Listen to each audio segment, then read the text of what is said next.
Usul kritik untuk tim anti Sintayong, tidak mampukah bangun timnas Indonesia dengan TC jangka pendek?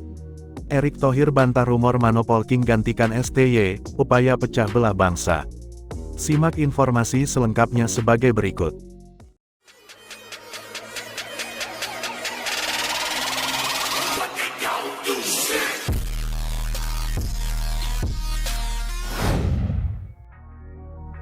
Usul kritik untuk tim anti Sintayong, tidak mampukah bangun timnas Indonesia dengan TC jangka pendek?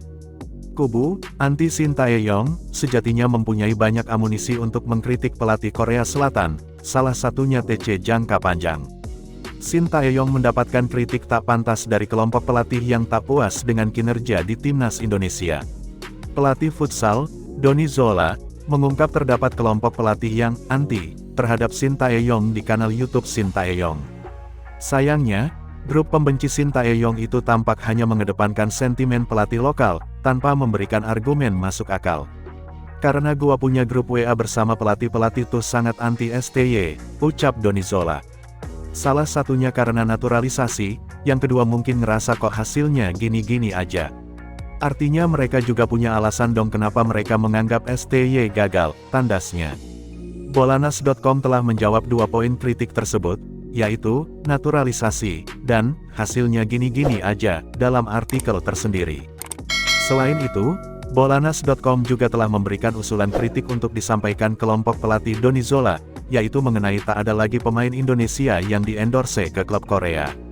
Selanjutnya, Bolanas.com memberikan satu lagi amunisi kritik kepada rekan Donny Zola, agar disampaikan kepada Sintayong. Sejak melatih timnas Indonesia pada 2020, Sintayong terbukti ketergantungan pada training camp jangka panjang yang mengorbankan karir pemain di klub. TC jangka panjang menjelang Piala Dunia U20 2021, saat Liga 1 mandek akibat pandemi COVID-19, terasa masuk akal. Namun metode Sintayong itu bertabrakan dengan kepentingan klub saat Liga 1 mulai digulirkan pada musim 2021/22 dan 2022/23. Satu kali menggelar pemusatan latihan, Sintayong bisa memerlukan hingga 2 bulan bersama para penggawa Garuda. Saat pelatih asing berkualitas berdatangan ke Indonesia pada Liga 1 2022/23, jadilah Sintayong menjadi bulan-bulanan. Thomas Doll Persija, dan Bernardo Tavares PSM, menjadi 2 nama paling vokal yang menyuarakan ketidakpuasan terhadap sang opa. Doll dan Tavares merupakan 2 pelatih yang kerap memberikan kepercayaan bagi pemain muda di tim utama dalam kompetisi Liga 1.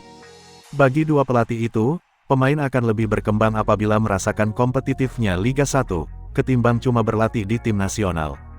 Benar saja, pemain Persija seperti Muhammad Ferrari atau pemain PSM seperti Ananda Raihan dapat langsung menembus timnas U20 dan U22 tanpa mengikuti pemusatan latihan.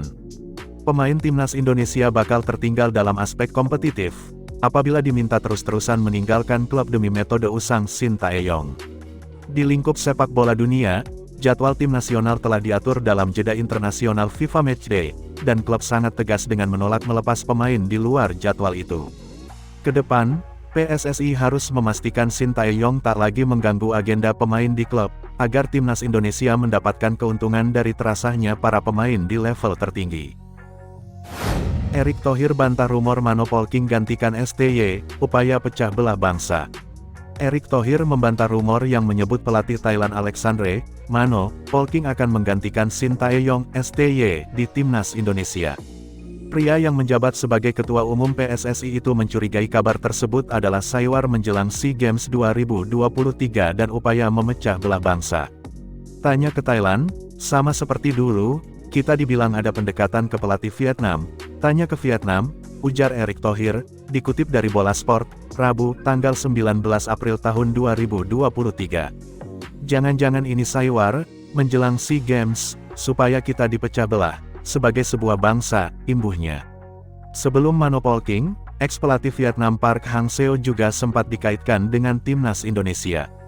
Sejauh ini, belum ada komunikasi dengan pelatih siapapun karena Sintayong masih terikat kontrak sampai akhir Desember tahun 2023. Kalau mengenai gosip-gosip itu saya sebagai ketum PSSI tidak tahu dan tidak pernah mengutus siapapun untuk mengontak, tutur Erick. Apakah ini bagian dari saywar dari negara lain supaya negara kita tidak berprestasi? Mungkin saja, imbuhnya. Ini Indonesia kalau bangun dari tidur, serem negara-negara tetangga, dan mereka tidak mau kita maju, ucap mantan Presiden Inter Milan itu. Erick Thohir meminta agar semua orang tidak termakan dengan propaganda dari negara lain. Jadi jangan termakan propaganda dari tim negara lain yang tidak menginginkan tim nasional kita tidak berprestasi, kata Erick. Hal itu bisa mengganggu daripada pembicaraan kita dengan para pelatih kita, ucap pria yang juga menjabat sebagai Menteri BUMN itu. Terdekat, Timnas Indonesia akan berkompetisi di SEA Games 2023 Kamboja pada 5-17 Mei mendatang. Cabang olahraga sepak bola akan dimulai lebih awal, yakni tanggal 29 Juni tahun 2023. Indonesia diwakili oleh tim U22. Timnas U22 Indonesia tergabung dalam grup A Kamboja, Myanmar, Filipina, dan Timor Leste.